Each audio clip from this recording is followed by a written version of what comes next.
आदमी को शुरू में अगर कोई थोड़ा सा प्रॉफिट मिल जाता है तो उसे ऐसा लगता है कि ये चीज सही है। कोई कई ऐसे मामले हैं जहां पर कुछ 2000, 4000, 5000 तक का लालच दिया जाता है कि फिर अच्छा, विड्रॉ करने के लिए फिर आपको नई स्कीम बताएंगे, वो होती है ताबूत की आखिरी की, last nail in the coffin. Shortcut तरीके से डिजिटल माध्यम से पैसा कमाया जा सकता है। और ठीक है, 4 पिलर्स हैं। पहला लव, दूसरा लस्ट, तीसरा ग्रीड, चौथा अज्ञान। कितना भी प्रयास कर ले बचने का, अगर किसी के साथ हो जाती है साइबर ठगी, तो सबसे पहले प्रयास क्या करेगा? साइबर फ्रॉड होने के बाद का जो पहला घंटा है, पहला फर्स्ट आवर है, वो गोल्डन आवर कहा जाता है। मैं तो मानता हूं कि साइबर फ्रॉड भी एक महामारी के रूप में फैल रही है। तो आने वाले 5 साल में मेरा अनुमान है कि ऐसा कोई भी नहीं बचेगा जिसके पास एक ना एक बार किसी साइबर फ्रॉड का कॉल ना आए। आज की डेट में जैसे लोगों का मानसिक स्वास्थ्य, शारीरिक स्वास्थ्य जरूरी है, तो वैसे ही लोगों का डिजिटल स्वास्थ्य भी उतना ही आवश्यक है। अपराध होते हैं, साइबर ठगी का मामला आता है, लोग पुलिस के पास जाते हैं। क्या पुलिस ऐसे मामलों में पैसे की डिमांड करती है किसी से? नमस्कार, मेरा नाम हरपाल है और आप THN 24 यानी कि द हिंदी न्यूज देख रहे हैं। ये जो खबर है, आप अपने मोबाइल, टैब, स्मार्टफोन में देख रहे होंगे। आपका मोबाइल वाकई स्मार्ट हो गया है, मोबाइल के साथ साथ आप खुद स्मार्ट हो गए हैं, लेकिन जो आपके मोबाइल के माध्यम से आपसे ठगी करने वाले हैं, शायद वो ज्यादा स्मार्ट हो गए हैं। अब ऐसे स्मार्ट ठगों से कैसे बचें, इसके लिए पुलिस की एक टीम है, साइबर की टीम। हमारे साथ बातचीत करने के लिए मौजूद है अभिनव उपाध्याय सर हैं, रायगढ़ पुलिस में साइबर के प्रभारी हैं। बातचीत करेंगे उनसे। सर, पहले तो स्वागत है आपका THN में। Thank you so much. Cyber अपराध की शुरुआत होती है मोबाइल से ही, अगर समझा जाए तो कैसे इनसे बचा जाए, शुरुआत सबसे पहले सर। आपका पहले तो बहुत बहुत साधुवाद और धन्यवाद कि आपने इस बारे में बात करना चुना। आज की डेट में जैसा लोगों का मानसिक स्वास्थ्य, शारीरिक स्वास्थ्य जरूरी है, तो वैसे ही लोगों का डिजिटल स्वास्थ्य भी उतना ही आवश्यक है। और ये ऐसी चीज है जिस स्वास्थ्य के बारे में सबसे कम ध्यान दिया जाता है। हेंस कारण है कि साइबर फ्रॉड्स को ये रास्ता मिल जाता है, या तो लोगों की अज्ञानता के बीच से फ्रॉड करने का रास्ता निकालें और उनके हार्ड अर्न मनी, जो उन्होंने अपने खून पसीने की कमाई से जो पैसे कमाए हैं, उस पैसे को जो है साइबर फ्रॉड बड़ी आसानी से आपको ल्योर करके, आपको मूर्ख बनाकर वो ले जाते हैं। एक जामताड़ा का सीरीज आया था, जामताड़ा को लेकर लोग काफी एक्साइटेड थे कि जामताड़ा का ही ये गिरोह ऐसा काम करता है, लेकिन अब देश में कई जामताड़ा हो गए हैं। कई लोग जिसके हाथ में मोबाइल है, जो थोड़ा यूट्यूब या कहीं भी टेक्नोलॉजी सर्च करता है, वो आसानी से फ्रॉड कर लेता है। ऐसे लोगों से हम कैसे बच सकते हैं, जो हम अपने मोबाइल में सिक्योर कैसे हो सके, इसके बारे में कुछ बताइए सर। जी थे, बिल्कुल सही बात आपने बोली कि पहले सिर्फ जामताड़ा तक ही जो है वो सीमित थे, लेकिन आज की डेट में बिहार, साउथ बिहार, झारखंड, पटना के आसपास का एरिया और राजस्थान में अनेक जगह जैसे झज्जर हो गई, नूह हरियाणा, और वेस्ट बंगाल में भी कलकत्ता जैसे हमने एक 28 लोग का गिरोह पकड़ा था, और भी ऐसे कई गिरोह हैं, ईस्ट मिदनापुर। इस तरह से ऑल ओवर इंडिया में जो है फ्रॉड अब अपने आप को फैला लिए, सिर्फ एक जगह पे सीमित नहीं है। हेंस उनसे बचने का जैसा आपने बताया, तो मैं सबसे कहता हूँ कि information is the first line of defence. कि आपकी जो जानकारी है, आपकी जो सजगता है, आपकी जो जागरूकता है, वो आपका पहला बचाव है। तो उसके लिए आपको ये चीज देखनी है कि बेयर मिनिमम नॉलेज से आप शुरू कर सकते हैं। आपके हाथ में फोन है, तो अगर कोई एक बात आप बोलें कि अगर मैं साइबर अवेयरनेस में हमेशा बोलता हूं, तो वो बात है अज्ञात लिंक को बिल्कुल भी टच ना करें। आई रिपीट माई सेल्फ, अज्ञात किसी प्रकार के भी लिंक को आप अगर छू रहे हैं तो उससे हो क्या रहा है, हम क्यों बोल रहे हैं कि आप ना छुएं। एक अज्ञात लिंक को टच करते ही आप किन किन चीजों को इनवाइट करते हैं, सबसे पहले अपनी एक जानकारी आप उनको शेयर करती है। आपको नहीं पता कि वो अज्ञात लिंक के पीछे क्या है, आपको नहीं पता वो अज्ञात लिंक छूते ही कौन सा ऐप हो सकता है सीक्रेटली इंस्टॉल हो जाए। आजकल साइबर फ्रॉड इतने हाईटेक हो गए हैं कि जैसे वो आप अभी देखे होगा आपने, किसान समृद्धि किसान निधि योजना के नाम से भी एक फ्रॉड आ रहा था, जो सभी लोग, उन्होंने जनप्रतिनिधियों के किसी एक का फोन हैक किया, किसी एक का व्हाट्सएप हैक किया, और हैक करते ही वहां पर एक जनप्रतिनिधि के द्वारा ही उन्होंने डाल दिया। तो वहां 100-200 लोग को लगा कि हाँ, और उसमें 200 में कम से कम 30 लोगों ने अज्ञानतावश टच कर दिया। फॉरवर्ड करना तो उससे भी बड़ा एक गलती है जिसकी वजह से और लोग फंस सकते हैं। तो मैं ये बताना चाहा कि एक अज्ञात लिंक को छूने से आप हो सकता है एक APK फाइल डाउनलोड कर लिए, एक अज्ञात लिंक को छूने से हो सकता है आप अपनी सीक्रेट जानकारी उनको दे दिए, एक अज्ञात लिंक को छूने से हो सकता है आप ऐसे ऐप पे चले गए जो कि अनसिक्योर है। जैसे कि हमारे रायगढ़ में भी जितने भी बड़े लाखों के जो बड़े साइबर फ्रॉड हुए हैं, वो एक अज्ञात लिंक को छूकर ही हुए हैं। जैसे फेसबुक के माध्यम से एक व्यक्ति ने छुआ और वो 1,12,00,000 जो है वो ठगा गया। कैसे ठगाया? उस अज्ञात लिंक में एक दिन में नहीं ठगाया, वो 18-19 दिन में ठगाया। उन्होंने एक अज्ञात लिंक को छुआ, फेसबुक के माध्यम से वो ट्रेडिंग कैसे सीखें, इस तरह का एक लिंक था। उनको एक्साइटमेंट लगा, आपको लिंक बहुत अच्छी दिखेगी, लिंक आपको फ्रॉड नहीं दिखेगी। सबसे मैं फिर से बोलता हूं, लिंक आपको ऐसी दिखेगी, बहुत एक्साइटिंग दिखेगी। आप जो चीज खोज रहे हैं वो लिंक आपको दिखेगी, तो आपको लगेगा कि हाँ, ये मेरी खोज यहाँ समाप्त होती है। पर सिर्फ इसलिए कि वो अनाधिकृत है साइट से, आपने उसको उसमें एक्साइटमेंट में आके, उसमें लालच में आके, या फिर आपको लगा कि हाँ मेरी खोज यही मैं खोज रहा था, ये मुझे मिल गया, तो आप यकीन मानिए वो आपको परेशानी में डाल सकता है। अज्ञात लिंक के माध्यम से आप घुस जाएंगे एक अज्ञात व्हाट्सएप ग्रुप में, और अज्ञात व्हाट्सएप ग्रुप में आपको बरगलाते हुए 18-19 दिन के स्पैन में वो एक हमारे प्रार्थी के साथ 1,12,00,000 उन्होंने ट्रेडिंग स्कैम के नाम पे उनसे ठग लिए। सर एक चीज मैं समझना चाहूंगा, कुछ ऐसे भी ट्रेडिंग्स के नाम पे ठगा जाता है। पहले तो आप जब उस लिंक को छूते हैं या फिर उस ग्रुप में ज्वाइन करते हैं तो आपको पैसे भी मिलते हैं। कई ऐसे मामले हैं जहां पर कुछ 2,000, 4,000, 5,000 तक का लालच दिया जाता है। क्या फिशिंग जिस तरह से किया जाता है, उसके बाद अचानक से आपसे लाखों रुपए की डिमांड होती है, इसके बारे में कुछ बताइए सर, ये कैसे होता है? मैं हमेशा बोलता हूं, साइबर फ्रॉड के 4 पिलर्स हैं। पहला लव, दूसरा लस्ट, तीसरा ग्रीड, चौथा अज्ञानता, इग्नोरेंस।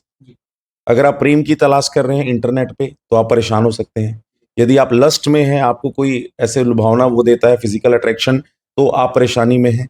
अगर आप ग्रीड में हैं, किसी प्रकार की लालच में हैं, तो आप साइबर फ्रॉड में फंस सकते हैं। या अज्ञानता और इग्नोरेंस, ये चारों चीज आपको फंसा सकती है। जो तीसरा पिलर मैंने बताया ग्रीड, तो आपने जैसा बताया कि आदमी को शुरू में अगर कोई थोड़ा सा प्रॉफिट मिल जाता है तो उसे ऐसा लगता है कि ये चीज सही है।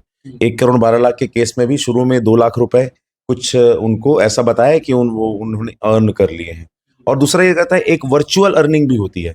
दैट मीन्स आपको उसके डैशबोर्ड में दिखा रहा है कि आपने इतने पैसे अर्न कर लिए। एक व्यक्ति जो 88 लाख से जिनके साथ फ्रॉड हुआ था, उन्होंने उनको दिखा रहा था कि उनके अकाउंट में 5,41,00,000 आ चुके हैं डैशबोर्ड में, पर एक्चुअल में उन्होंने पाया अंत में कि वो 88 लाख भी जा चुके थे। तो जो उनको फायदा दिखाया जा रहा था वो वर्चुअल फायदा था, और वो आपको पता तब चलता है जब जिस दिन आप उनसे बोलेंगे तो आपको ये समझ में जिस दिन आप उनसे बोलेंगे कि आज हमें विड्रॉ करना है मनी, उस दिन आप देखिए वो तुरंत फिर किस तरह से बोलेंगे कि हमारी पॉलिसी नहीं। फ्रॉड लोग का मैं आपको सिस्टम बता रहा हूं, आप जैसे विड्रॉ करने की बात करेंगे वो बोलेंगे नहीं सर ये हमारी पॉलिसी में नहीं है। अच्छा, विड्रॉ करने के लिए फिर आपको नई स्कीम बताएंगे।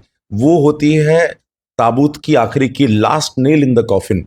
वो है कि भाई साहब वो आपसे बोलेंगे कि सर ये विड्रॉल आप कर सकते हैं, लेकिन विड्रॉल करने के लिए से आपको अपनी प्रॉफिट का 15% देना पड़ेगा। अब आपकी प्रॉफिट कितनी है?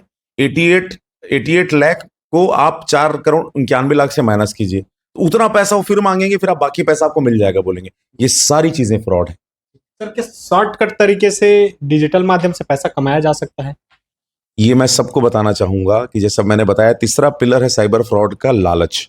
तो शॉर्टकट तरीके से जीवन में कोई भी चीज नहीं हासिल की जा सकती है। आपको ये ज्ञान होना चाहिए। आपको मेहनत से चीजें मिलेंगी और ये आपको सही चैनल से मिलेंगे। इन्वेस्टमेंट करना कहीं भी बुरा नहीं है, लेकिन इन्वेस्टमेंट का ज्ञान रखें। Securities and Exchange Board of India ये नियामक संस्था है जो पूरे ऑल ओवर इंडिया में स्टॉक एक्सचेंजेस हैं, उसमें कौन कैसे किस तरीके से इन्वेस्ट करेगा, कौन रजिस्टर है कौन नहीं है, ये सारी बातें जानने के लिए हमारे पास Securities and Exchange Board of India है। आप सर्च तो कीजिए अधिकृत साइट में कि वो आपको क्या क्या चीजें ऑफर करती है, तो आपको पता चलेगा सेबी से कि हाँ ये सेबी में रजिस्टर्ड है कंपनीज, ये एक्चुअल फेक कंपनी तो नहीं, उसको भी आप चेक कीजिए। और आजकल एक और बात मैं बता दूं, उसके बाद भी साइबर फ्रॉड क्या है कि आप नाम एग्जैक्ट सही चुरा के वो रखते हैं, एग्जैक्ट कॉपी नाम की चुरा लेंगे। कोई हो सकता है फॉर्च्यून 500 कंपनी के डायरेक्टर का नाम भी सही हो, कंपनी का नाम भी सही हो। अभी एक ओला इलेक्ट्रिक फ्रॉड हुआ था, उसपे तो उन्होंने एग्जैक्ट डायरेक्टर का नाम चुरा लिया, उन्होंने उसके मैनेजिंग डायरेक्टर का नाम चुरा लिया, उन्होंने उसके अलग अलग मैनेजर्स का नाम चुरा लिया, और वो बन के प्रतिरूपण द्वारा छल कर रहे हैं।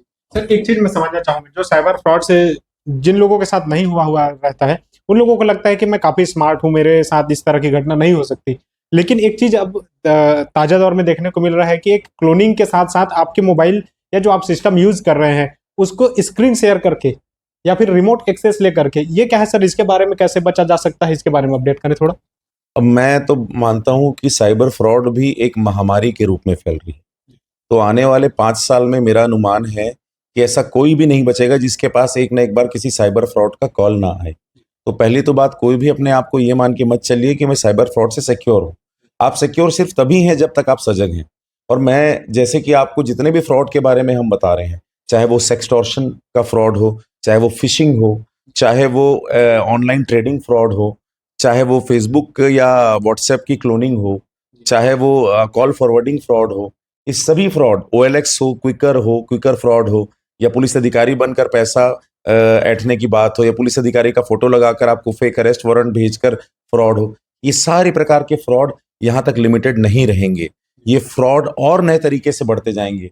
और साइबर फ्रॉड भी पुलिस जैसे आगे बढ़ रही है, विवेचना में आगे बढ़ रही है, लोगों को ज्यादा से ज्यादा साइबर फ्रॉड को पकड़ रही है, तो साइबर फ्रॉड भी नए नए तरीके इजाद कर रहा है। तो आपकी सतर्कता और सजगता, ये एक कंटिन्यूअस प्रोसेस होना चाहिए कि लगातार आप उसको बढ़ाते रहें। सिर्फ एक बार आप जागरूक हो गए, ऐसा नहीं होता। जागरूकता जो है वो एक निरंतर प्रक्रिया है, और आपको अपनी जागरूकता बढ़ानी पड़ेगी। रोज आपको, जैसे हर व्यक्ति, मेरा सजेशन होता है, यूट्यूब में आप देखते हैं, बहुत सारी चीजें देखते हैं, हर व्यक्ति ऑन एन एवरेज 7 से 8 घंटे फोन में इन्वेस्ट करता है।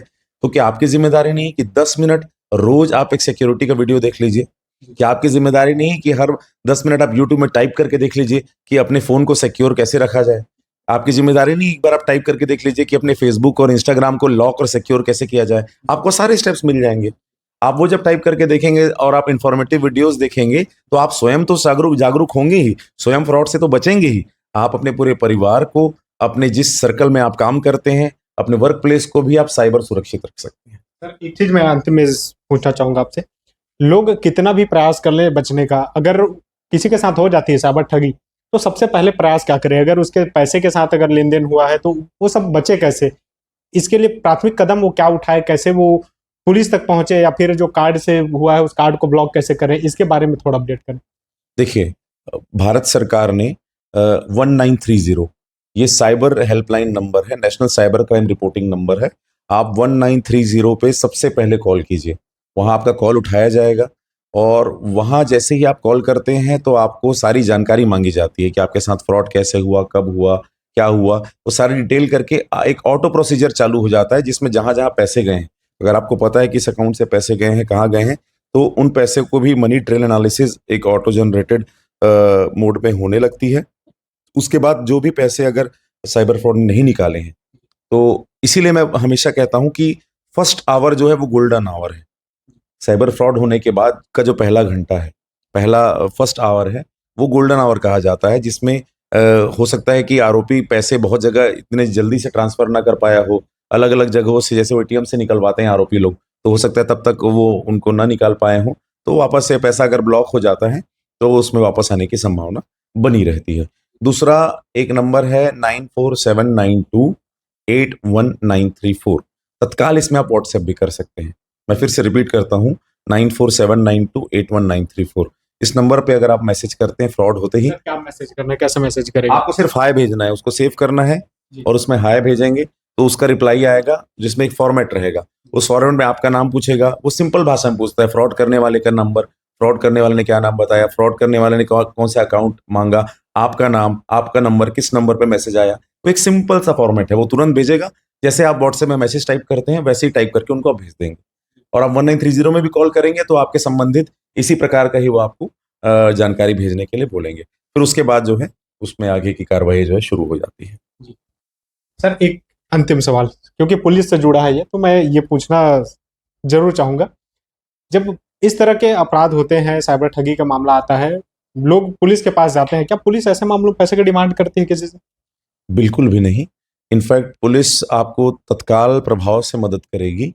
किसी प्रकार का भी कोई साइबर फ्रॉड की कंप्लेन या रिपोर्ट लिखाने के लिए किसी प्रकार के पैसों की आवश्यकता नहीं पड़ती। और मैं तो आपसे कहूंगा कि रायगढ़ पुलिस प्रतिबद्ध है। आपको अगर कोई अनजाना कॉल आता भी है, आपके साथ फ्रॉड नहीं भी हुआ है, आप तब हमारे पास आइए। मैं आपको बताना चाहूंगा, पिछले 2 दिन पहले ही एक व्यक्ति जिनके साथ ऑनलाइन लोन ऐप फ्रॉड हो रहा था, वो आत्महत्या करने वाले थे, लेकिन जैसे ही उन्होंने आए, हम यहाँ काउंसलिंग भी करते हैं, क्योंकि हमको पता है कि आपको भय में डालने का प्रयास करेगा। उनको काउंसलिंग करके, ऐसे 10 से ज्यादा लोग हैं जो पिछले 6 महीने में उनके साथ सेक्सटॉर्शन फ्रॉड हुआ, वो सुसाइड करने की अटेम्प्ट तक करने वाले थे, लेकिन यहाँ आके जैसे ही उन्होंने हमारे लोगों से हमसे बात की तो उनको एहसास हुआ कि उनके साथ हो गया है तो कोई बहुत बड़ी चीज़ नहीं है, ठीक है, वो सिर्फ फाइनेंशियल लॉस है जिसका पूरा प्रोसीजर है, जिसके लिए हम उस पर आगे कार्रवाई कर सकते हैं। तो ऐसे लोगों की पुलिस का कर्तव्य भी है कि सबको जानकारी देना, और ये कई लोग की जान तक स्वयं की लेने का इतना निर्णय भी लोगों को आने लगता है, ये मन में बात आने लगती है। तो मेरे सभी से प्रार्थना है, किसी प्रकार का भी साइबर फ्रॉड अगर आपके साथ हो जाए, चाहे वो कितनी प्रकार की भी धमकी दे, चाहे वो बोले कि आपका बेटा कहीं बाहर है, वो किसी रेप केस में फंस गया है, या किसी पुलिस अफसर की फोटो भी लगाए, कोई भी बात पे आप भरोसा मत कीजिए। तत्काल अगर आपके साथ आपको फील हो रहा है कि ऐसी कोई बात हो रही है, तो बिना डरे, वो आपका न्यूड फोटो को वायरल करने की धमकी देंगे, आप बिल्कुल मत डरिए। वो मॉर्फ करके भी आपकी फोटो को वायरल कर सकते हैं, आप मत डरिए। आप हमारे पास आइए, और जो भी किसी प्रकार की भी धमकी दे रहा है वो आप हमें बताइए, और जैसे ही आप नियरेस्ट थाना या साइबर सेल में आकर इस बात को बताएंगे तो तुरंत आपको क्लियर कर दिया जाएगा कि ये साइबर फ्रॉड के द्वारा है या किनके द्वारा ये कॉल किया गया है, ताकि आप संतुष्ट हो जाएं। आपको एक अधिकृत जगह से इसकी जानकारी मिल जाएगी। साइबर फ्रॉड इसी चीज का इस्तेमाल करते हैं कि लोग सामान्यतः पुलिस के पास, साइबर सेल के पास आसानी से जाते नहीं है। तो आप बिल्कुल, आप 24 घंटे जो है पुलिस का और साइबर सेल जो है इसका द्वार खुला हुआ है आपके लिए। हम ऑनलाइन भी उपलब्ध हैं, फोन में भी उपलब्ध हैं। किसी प्रकार की भी समस्या हो तो आप अपने तक उस बात को रखने से बेहतर है कि हमसे शेयर करें, और इस साइबर फ्रॉड से सभी लोग बचें। ये आप देख रहे थे, सुन रहे थे, रायगढ़ टीएसपी अभिनव उपाध्याय साहब हैं, ये साइबर प्रभारी हैं रायगढ़ जिले के।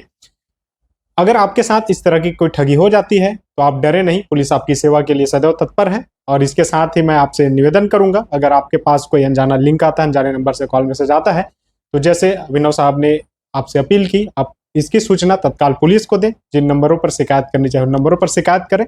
और आपके पास अगर पुलिस बनकर भी कोई पैसे की डिमांड करता है तो जैसे सर ने बताया, आप उसकी भी शिकायत कर दीजिएगा। बिल्कुल इसके ऊपर जांच होगी और आपको न्याय मिलेगा।